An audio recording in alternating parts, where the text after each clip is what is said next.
I'm not rich by monetary means, but I have become rich in knowledge from the surroundings of which I depend on. What we saw was a sheen. It was like a greasy or an oily sheen in water.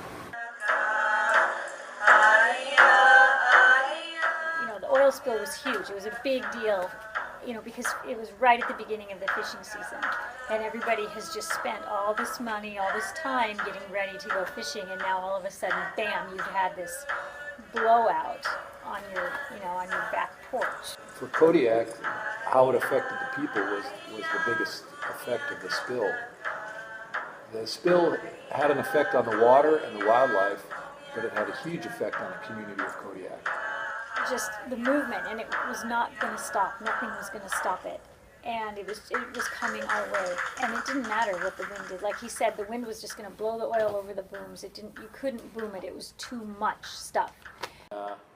I think they say 10 million barrels of oil, but they believe that's an underestimate. There's probably more than that. So it was the largest oil spill in the United States. The closures of the fishing, it also affected their ability to go out and harvest whatever seafood, marine life they typically do. I'm a native Alaskan from this island of Kodiak who has spent all my life understanding this environment and using the knowledge handed down by my ancestors for hundreds of years to live and care for these lands and oceans.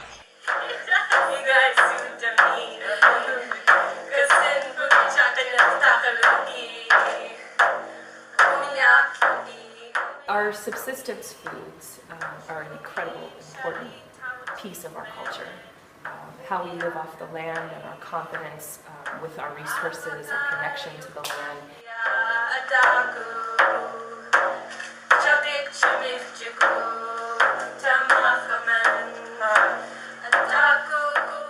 Instead of going to Safeway and filling up your freezer with chicken and beef, and hamburgers and hot dogs and frozen pizzas and stuff, you went out fishing and you caught salmon and you took them home and you filleted them, and some of them you put up in your smokehouse and some of them you put up in canned, as canned fish.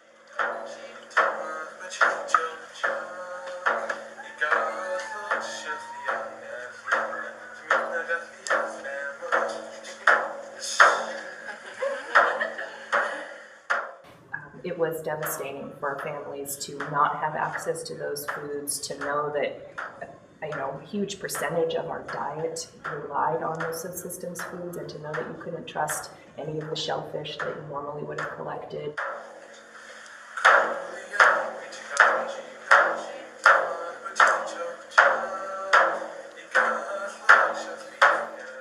I think subsistence is living with everything that's around you.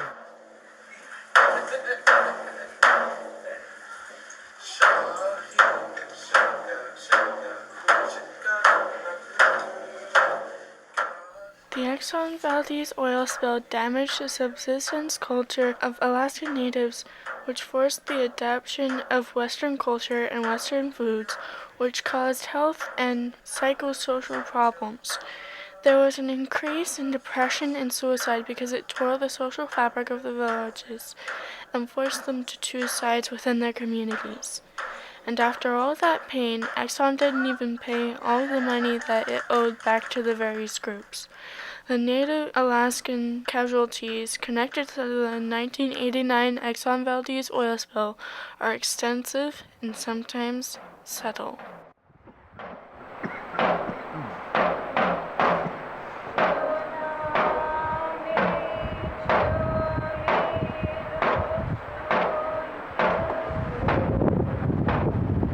Many of our lands have been taken away or destroyed, which has left us to find sanctuary in our subsistence lifestyle.